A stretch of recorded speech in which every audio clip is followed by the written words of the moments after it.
All right, everyone. You remember Stormy Daniels, who was, briefly relevant because she probably banged the now president of the United States, once or twice. And I guess he likes to get spanked with a magazine or something. It's like he's Donald Trump. He's only pretending when he pretends to be religious and moral. He'd probably come out in an astonishing show of moralism. He'd come out and say, yeah, I don't care. Women like me. I got lots of money. I can buy your house. Ha ha. That's Donald Trump. He's the everything's bigly and gold gilded, very gaudy sort of person. He's not living in a trailer out in Wyoming or something. No offense to people who are. I'm sure that it's lovely, but that's not where Trump is from. He's a New Yorker, born and bred, which is why he uses colorful language all the time. Stormy Daniels' lawyer, Michael Avenatti, has a penchant, it seems, lately, of trying to get attention. Now, he's done this by, I guess, he fights people on Twitter, and he has his own little hashtag there that he throws out, like Basta or something. Now he's teasing a possible presidential run. Now, it's got so many qualifiers in it. In lawyer speak, this means it's not actually going to happen. If it did, it wouldn't be a serious run. It would be basically, hey, you can buy my legal services for $1,000 an hour. Come and visit, michaelavenatti.com or whatever. That's what he's doing. It's quite clear because this whole thing with Stormy Daniels' attention seeking. Their case is going nowhere. It's not going to accomplish anything. It's not. Yes, they're going to sue the president of the United States for inordinate sums based on the fact that he had consensual sex a decade ago. That doesn't make any sense whatsoever. And as far as Michael Cohen, all the left, they're hinging their hopes on him flipping. Please don't delude yourself. It's more likely that Trump has him set up as a double agent to go and mislead you into supporting him so that he can come out and eventually give a statement and say, oh yeah, Trump's a great guy. No, he didn't collude with Russia. He did nothing wrong.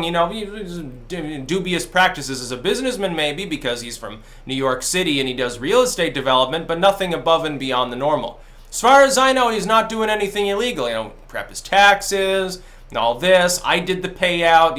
Yeah, he'd given me money, but, I'm a lawyer. I get paid for what I do. That's probably what's happening with Michael Cohen.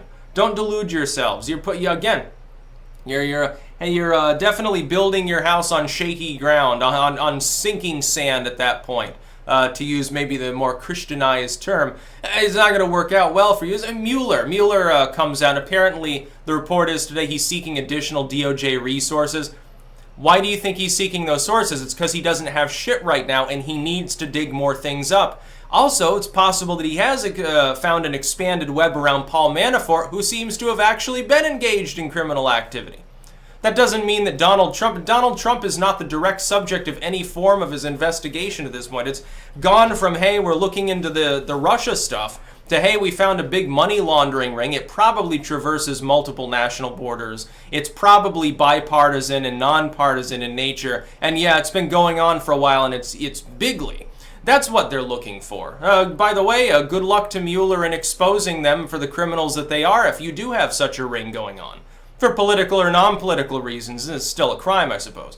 But no, Stormy Daniels' lawyer, he's like, yeah, I might run for presidency, but only if there's no one who can stop Trump. No, what that means is that he'll tease it, he'll talk about it occasionally, he'll get a hashtag going, he'll have a little campaign store website with some hats and stuff, and it'll be very funny, and he'll make a lot of money. And he'll get a lot of attention, which, if you're selling your services. Hey, I'm a lawyer, a high-powered, big-name lawyer at this point. A-list, I'm like Vincent Bugliosi. Or yeah, you can make a lot of money. How much do you think he charges per hour or per day? How much do you think he charges to send off an email for you? Oh, yeah, I'm being sued. Hey, Michael, can you please formulate this, file off this particular paper? Oh, that'll be $500. He doesn't even do it himself, probably. He probably has some staffer do it. He makes mad money. You've got to understand how these people work. It's like Stormy Daniels, high-powered porn star. How much do you think she made per shoot? Yeah, it's probably in the 5-figure range. Yeah, or at least in the upper 4 figures. That's a lot of money, dude. Oh yeah, I screwed 5 dudes last week. I'm retiring. That's how it works with these people. Then they run out of money and they have to do stuff like this. No, I don't expect him to make a serious run for the presidency. It's sort of like when people talk about Kamala Harris 2020. Bernie Sanders 2020. Bernie Sanders can't even run. The DNC changed the rules. People are still talking about that. It's not going to happen. Michael Bloomberg, okay, maybe more likely. But I mean, he would lose. Because people would say, oh, yeah, the antidote to the rich white dude in office is another rich white dude with a D after his name. Who, other than gun control and lots of taxes, who gives a fuck? Again, he's just another multi-billionaire New Yorker. Who cares? Yeah. He was, by the way, the architect of attempts at gun control here with the Sue Minter, the Democratic candidate. She was a Bloomberg candidate and got defeated.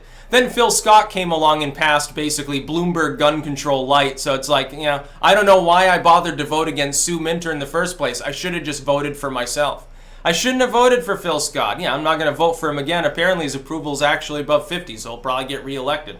It goes to show how far you can go if you're basically a blue Republican in the state of Vermont. He's a never-Trumper, too, to the core. He's like, oh, I condemn Trump for the immigration stuff. It's like, oh, it's hilarious. I think it was the first wave of deportation. It was like a year ago that he did that. Now he's probably regretting that decision, maybe, as the Republicans solidify and the Democrats fall to infighting, but, whatever. No, Avenatti, I don't expect... He's not going to become a president of the United States, obviously. I don't expect he could win a primary. He probably wouldn't win a state. There's maybe a 10% chance he even actually makes a run, like actually files the paperwork. It's sort of like some of these other oddballs. Like people are saying, well, Hillary Clinton 2020. No, it's not going to happen. If it did, Trump would win every state. At that point, the Democratic coalition would fall into so much infighting, the Republicans wouldn't even bother campaigning. They would say, hey, America, we're going to run their campaign ads. Because look at who they've nominated. Just go ahead and vote your conscience at this point. We're just going to leave it up to you because, trust me, we trust your judgment because it's such a no-brainer. Now, Clinton would get like maybe 10% of the fucking nationwide vote. Most of the Democrats would stay home. Bernie Sanders, again, he can't run. Bloomberg, or Mark Cuban, I would say. Too rich. They would be set up in opposition to Trump, and then a lot of the left-wing Democrats say, oh, what's the difference? And they just wouldn't vote. You need high turnout if you want to be a Democrat going up against Trump in 2020. The problem is the Republican coalition is already showing signs that it's going to have higher turnout, which means that you need to grow your own coalition while pissing away the middle-class sort of Rust Belt Democrats. See how that works out for you. Someone like Avenatti, sort of the urbanite, maybe hashtag resist further left style of candidate, involved with the tabloid stuff. That's actually a positive, I think, in this particular cycle. I don't think he could compete. I think he would get stomped out by richer Democrats that would drive him into the ground with the negative ads anyway. And so he'd probably end up ruining the day that he entered the race. It'd be pretty funny to see. But the Stormy Daniels stuff, it's like at this point, can't you see that it's a sham? It quite clearly is. That's about all. Peace out.